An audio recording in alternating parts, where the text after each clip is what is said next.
بڑی معذرت کے ساتھ آپ ملتے کہیں اور نہیں ہو، اس لیے مائک پر ہی بولنا پڑتا ہے۔ جیسا مریض ویسی دوا، مجھے تو شرم بھی آتی ہے، اذیت بھی ہوتی ہے، مگر کیا کریں، اپنی ذمہ داری پوری بھی کرنا ہے۔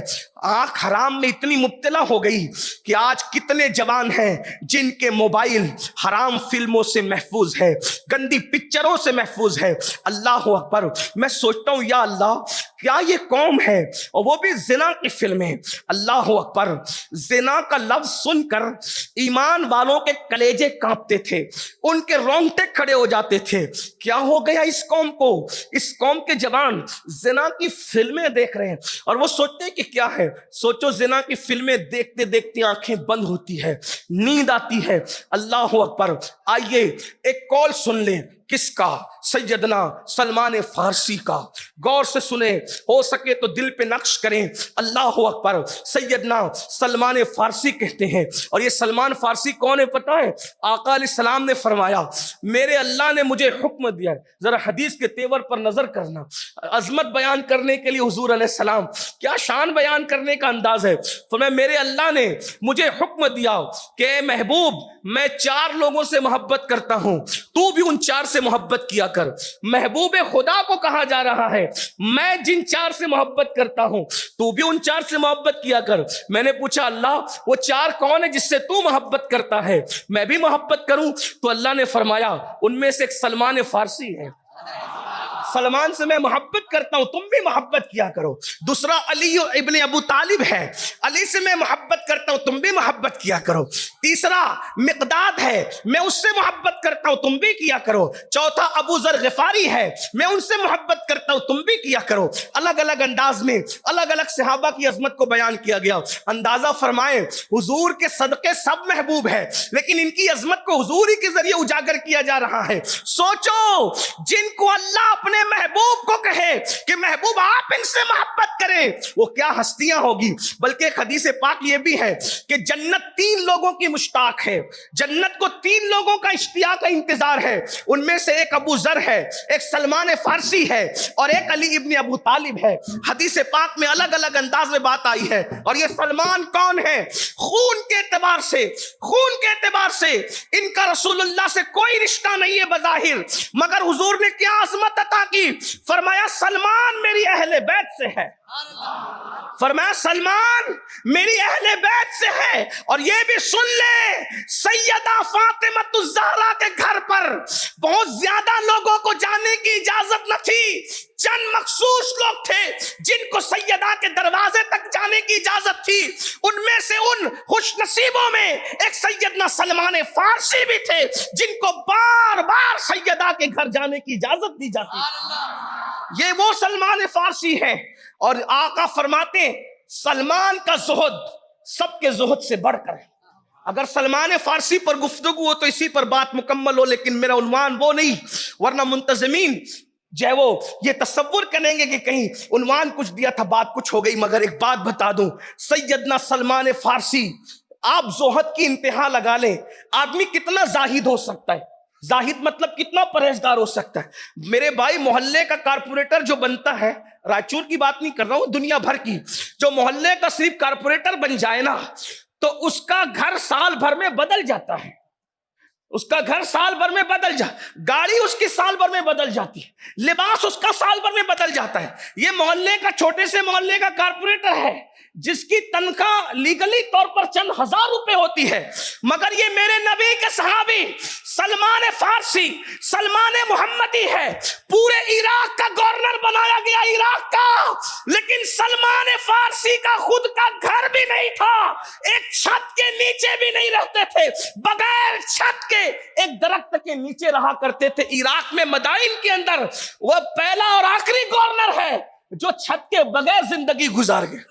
اندازہ فرمائے جو چھت کے بغیر زندگی گزار گیا اسے سلمان فارسی کہتے ہیں۔ سوچو ایسے زاہدوں کو جس نے تیار کیا ہو اس محمد الرسول اللہ کے تقوی کا عالم کیا ہو، اس حضور حضور کی عظمت کا عالم کیا ہوگا، ان کی بزرگی کا عالم کیا ہوگا۔ اللہ کا کبھی توفیق دے تو سیدنا سلمان فارسی پر گفتگو ہو سکتی ہے، لیکن بات اتنی عرض کرنے چلا تھا، وہ سلمان فارسی جس نے عراق کا گورنر بننے کے بعد بھی صرف ایک درخت کے نیچے زندگی گزاری، اور تہبند ہوتی تھی، تہبند لنگی جس کو آپ کہتے ہیں، اوپر کپڑا بھی کبھی ہوتا تھا کبھی نہیں ہوتا۔ یہ گورنر ہے پورے عراق کا۔ سوچو زہد کی کبھی لا سکتے ہو مثال؟ لوگوں نے عمارتوں میں عجائب بنائے، بولے یہ فلاں ملک میں عجوبہ، یہ فلاں ملک میں، یہ فلاں ملک میں، اور دنیا کے کتنے عجوبے؟ کتنے؟ 7 عجوبے دنیا کے۔ کہا ان عمارتوں جیسی کوئی نہیں ہو سکتی۔ میں نے کہا لوگوں نے عمارتیں عجوبے کے طور پہ بنائے ہیں، رسول اللہ نے عجائب کے طور پہ افراد بنائے۔ ہاں، اب ان عمارتوں کی طرح کوئی عمارتیں تو بن سکتی ہے، لیکن وہ عجائب جو شخصیات کی شکل میں مصطفیٰ جان رحمت نے پیش کیے تھے، آج بھی آسمان ان کو تک رہا ہے۔ اور میں کہتا ہوں اگر صحابہ کے جانے کے بعد دنیا میں بارش ہو رہی ہے تو میری عقیدت یہ کہتی ہے کہ شاید انہی کو یاد کر کے روتا ہوگا تبھی باران رحمت کا نزول ہوتا، ورنہ ایسی ہستیاں کہاں ہیں؟ ہستیاں ایسی کہاں ہیں؟ خدا کے رسول نے ان کو کیا قرآن میں ڈھال دیا تھا کہ قرآن کا ترجمہ کسی زبان میں ہو نہ ہو، اگر صحابی پہنچ جائے تو لوگ قرآن کی تفسیر آسانی سے سمجھ سکتے ہیں۔ زہد کیا ہے، تقویٰ کیا ہے، علم کیا ہے، عشق کیا ہے، تجارت کیا ہے، ازدواجی زندگی کیا ہے، معیشت کیا ہے، معاشرہ کیا ہے، حضور علیہ السلام نے قرآن میں ڈھال دیا تھا، اور اب قیامت تک ان جیسی ہستیاں زمین پہ کبھی نظر نہیں آ سکتی۔ وہ سلمان فارسی رضی اللہ تعالیٰ عنہ ارشاد فرماتے ہیں، سن لیں بالخصوص میرے وہ نوجوان بھائی جو لوگ گندی چیزیں اور حرام چیزیں دیکھتے ہیں، زنا کی فلمیں دیکھتے، فرماتے ہیں حضرت سلمان فارسی کہ میں اتنا تو برداشت کر سکتا ہوں کہ مجھے مارا جائے پھر زندہ کیا جائے، پھر مارا جائے پھر زندہ کیا جائے، پھر مارا جائے پھر زندہ۔ 3 بار موت کی تکلیف اٹھانا میرے لیے آسان ہے۔ ذرا ان کے جملے پہ غور کر لیں، میری بہنوں کی بھی توجہ۔ سلمان فارسی سرکار فرماتے ہیں کہ 3 مرتبہ موت کی تکلیف میں اٹھا سکتا ہوں، یعنی مر کے زندہ ہو سکتا ہوں۔ اور ایک بار موت کی تکلیف کیا ہے پتہ ہے؟ انسان کو تلوار کی 313 ضربیں ایک ساتھ لگائی جائے تو اتنی تکلیف نہیں ہوتی جتنی تکلیف انسان کو مرتے وقت ہوتی ہے۔ زمین اور آسمان کو انسان کے سینے پہ لپیٹ کے رکھ دیا جائے تو اتنا بوجھ نہیں ہوتا جتنا موت کا بوجھ انسان محسوس کرتا ہے۔ انسان سوئی کے ناکے سے سانس لے تو کیا کیفیت ہوتی ہے، اس سے زیادہ مرتے وقت انسان کا دم گھٹتا ہے۔ اب سن لو، اپنی راتوں کو رنگین کرنے والے خدا کے لیے اپنے حال پہ رحم کر لیں۔ یہ دنیا میں مکر فریب کا شکار ہونے والے، شیطان کے ہاتھوں کٹ پتلی بننے والے، جوانی کو داؤں پہ لگانے والے، جوانی کی راتوں میں پاپ کرنے والے، ذرا توجہ سے دھیان سے سن لیں، اللہ دور نہیں ہے، اللہ شیرک سے زیادہ قریب ہے، وہ ہم سے غافل نہیں ہے، وہ غافل ہونے سے پاک ہے۔ سنتم ولا نوم، اس کو کبھی اونگ نہیں آتی، اس کو کبھی نیند نہیں آتی، وہ اس کی شان ہے۔ ان اللہ کان علیکم رقیبا، وہ تم پر کڑی نگرانی کر رہا ہے۔ سب کی نظروں سے چھپ سکتے ہو، رب کی نظروں سے نہیں چھپ سکتے، اور اس کی شان یہ ہے، شان غیرت یہ ہے، ان عذاب ربک لواقع، اور بے شک تیرے رب کا عذاب واقع ہو کر رہے گا۔ ما لہو من دافع، جب وہ عذاب دینے کا فیصلہ کر لے تو اللہ کے عذاب سے تجھے کوئی نہیں بچا سکتا۔ مقرب سے مقرب بندہ بھی اگر دعا کر دے اور وہ فیصلہ کر لے تو اللہ اس مقرب بندے سے کہہ دیتا ہے تو نے دعا نہیں کرنا، تو میرا محبوب بندہ ہے، تو نے، میں فیصلہ کر چکا۔ وہ اے شان کما، کیا غیور اور غیرت والا ہے۔ قرآن اٹھا کے پڑھ لیں، قرآن، اللہ کی کتاب پڑھ لو۔ جس وقت لوط علیہ السلام کی قوم پر اللہ نے عذاب نازل کرنے کا فیصلہ کر لیا، بڑے نرم دل پیغمبر حضرت ابراہیم خلیل کو پتا چلا کہ لوط کی قوم پہ عذاب آنے والا ہے، لوط میرا بھتیجا ہے، ہاتھ اٹھا کر عرض کی مولا تو نے اپنا خلیل بنایا ہے، قوم لوط کو عذاب سے بچا لے۔ تو جواب آتا ہے، اس کا مفہوم پیش کر رہا ہوں، میرے خلیل تو میرا چہیتا اور پیارا ہے، تیری دعا تو قبول ہے، مگر ان کے لیے دعا نہ کرنا کیونکہ میں عذاب نازل کرنے کا فیصلہ کر چکا ہوں، اور جب میں فیصلہ کر لیتا ہوں تو پھر اس کا فیصلہ ہے۔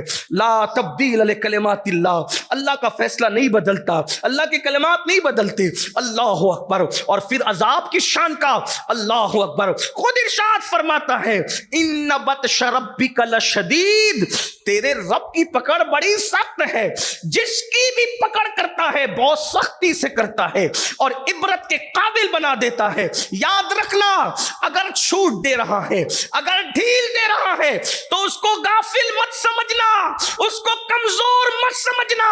جو اپنی جوانی میں آوارگی اور عیاشی کرتے ہیں، اتنا دردناک بڑھاپا مسلط کرتا ہے کہ انسان بھیک مانگتا ہے تو اس کو بھیک بھی نصیب نہیں ہوتی۔ سید الطائفہ حضرت سیدنا جنید بغدادی بازار میں گئے ہیں اور دیکھا کہ بڈھا بھیک مانگ رہا ہے، کوئی اس کے کٹورے میں بھیک بھی نہیں ڈالتا، تو لوگوں نے کہا مرشد بغداد والے اتنے سخت دل ہو گئے کہ ایک بڈھے کے کٹورے میں بھیک بھی نہیں ڈالتے۔ تو حضرت جنید بغدادی فرماتے ہیں جا کے تحقیق کر لو، اس نے جوانی میں بڑے پاپ کیے ہوں گے، اس نے جوانی میں بڑے جرائم کیے ہوں گے، اس نے جوانی میں بہت گل کھلائے ہوں گے، اس لیے اللہ نے اس کو اتنا عبرتناک بڑھاپا دیا۔ اے میری قوم کے جوانوں، کیا سمجھ رکھا ہے؟ تو وہ بات پوری کر دوں، سرکار سلمان فارسی کہتے ہیں 3 مرتبہ مر کے زندہ کیا جانا، وہ تکلیف تو اٹھا سکتا ہوں، مگر 1 مرتبہ کسی کی شرمگاہ دیکھ لوں یہ مجھ سے برداشت نہیں ہو سکتا، کیونکہ 3 مرتبہ مرنے میں جو تکلیف ہے، توجہ، 3 مرتبہ مرنے میں جو تکلیف ہے وہ آسان ہے، لیکن ایک بار زندگی میں اگر جان بوجھ کے کسی کی شرمگاہ دیکھ لیا، کسی کو دکھا دی، تو وہ عذاب اتنا بڑا ہے کہ 3 بار موت کی تکلیف تو سہی جا سکتی ہے، مگر ایک بار کسی کو ننگا دیکھنے پہ جو عذاب ملے گا یا خود ننگا ہونے پہ جو عذاب ملے گا وہ تکلیف نہیں سہی جا سکتی۔ کون کہہ رہا ہے؟ یہ حضرت سلمان فارسی کہہ رہے ہیں۔ اب مجھے بتاؤ، ایک بار کسی کی شرمگاہ دیکھنے پر یہ عذاب ہے، تو جو راتوں کو زنا دیکھتے ہیں ان کے لیے کیا عذاب؟ اور یہی زنا کی فلمیں میری قوم کے جوانوں کی جوانی کو آگ لگا رہی ہے۔ 16 سال اور 17 سال کی عمر میں پہنچ کر وہ کچھ کر لیتے ہیں جو 35-40 سال کی عمر میں پہنچ کر بھی کرنے کا تصور نہیں تھا۔ آج جوانیاں لٹ رہی ہے، جوانیاں برباد ہو رہی ہیں۔ آج شریف ماں باپ سکون سے نہیں سو پا رہے، ہر ماں باپ کی تڑپ ہے یہ، میرا بچہ کہاں ہوگا، میری بچی کہاں ہوگی۔ اور جو ماں باپ سکون سے سو رہے ہیں کہ میرا بچہ تو بگڑ ہی نہیں سکتا، ان کو یہ بات کا احساس نہیں کہ جب نوح علیہ السلام کا بیٹا بگڑ گیا تو کون سی کھیت کی مولی ہے، آپ کہاں ہو؟ اللہ اکبر۔ نوح علیہ السلام کے دور میں یہ فلمیں تو نہیں تھی، یہ آوارگی تو نہیں تھی، یہ گندی تو چیزیں تو نہیں تھی، پھر بھی نبی کا بیٹا کیوں بگڑا پتا ہے؟ نبی کا بیٹا، نبی کے قوم کے اندر کچھ بگڑے ہوئے لوگ تھے، صرف ان کے ساتھ بیٹھے بیٹھے وہ بگڑ گیا، نبی کا باغی ہو گیا۔ قرآن نے اس کے بارے میں کہا لیس من اہلک، اب یہ آپ کی آل سے نہ رہا، اور پھر کا اس کا عمل اچھا نہیں ہے۔ اللہ اکبر۔ غور فرمائیں، جو ماں باپ سکون سے اس کی سانس لے رہے ہیں، مجھے نہیں سمجھ میں آتا کہ آخر انہوں نے کون سی مے پی ہے اور کون سی گارنٹی لائی ہے۔ اللہ اکبر، الیاذ باللہ۔ ارے جب حضرت سعد ابن ابی وقاص، جنتی صحابی کا بیٹا سعد ابن ابی وقاص، عشرہ مبشرہ میں شامل سعد ابن ابی وقاص کا بیٹا بگڑ گیا، حضرت سیدنا امیر معاویہ کا بیٹا بگڑ گیا، اندازہ فرمائیں کیسے مقدس لوگوں کی اولادیں بگڑی۔ ہم لوگ سکون سے، اس دور میں تو لوگ اتنے گناہ کے معاملے کے اندر ترقی یافتہ تو نہیں تھی، اس دور تو یہ تو صحبتیں تھی، گندگی۔ آج کیا ہے؟ میں ان لوگوں کو جو بگڑے ہوئے ان کو کم مجرم نہیں بتا رہا ہوں، لیکن ایک بات کہتا ہوں کہ وہ اس وقت لوگ زنا کر سکتے تھے، زنا دیکھنے کا مزاج تو نہ تھا۔ آج کتنی گندی فلمیں ہیں، اور یہ گندی فلمیں کتنے گناہوں کی طرف لے جا رہی ہے۔ ایک گناہ تو یہ ہے کہ نوجوان اپنے ہاتھوں سے اپنی جوانی کو ضائع کرتے، بعد میں شادی کے قابل نہیں رہ جاتے، پاگل بھی ہو جاتے ہیں، پھانسی بھی لیتے ہیں۔ اس لیے کہ جب جوانی کو ہاتھوں سے ضائع کریں، اپنے ہاتھوں سے مشت زنی کریں، اس کے بارے میں اللہ کے رسول علیہ السلام فرماتے ہیں جو ہاتھوں سے جوانی کو ضائع کریں گے قیامت کے دن ان کے ہاتھ حاملہ ہوں گے، حمل سے، اور ان کے بارے میں کہا جائے گا یہ وہ ظالم لوگ ہیں جنہوں نے اپنے ہاتھوں سے اپنی جوانیوں کو ضائع کیا۔ بہت حیات ہی ہے، لیکن کریں کیا؟ جس وقت کسی کے گھر میں آگ لگی ہو اور سرمایہ جل رہا ہو تو انسان آواز کی خوبصورتی دیکھے گا یا چیخ کر لوگوں کو بچانے کی کوشش کرے؟ اس وقت اس میں چیخ نہیں ہے۔ ایک گھر جلے تو انسان چیختا ہے، یہاں تو پورا معاشرہ جل رہا ہے، قوم کا ہر جوان جل رہا ہے۔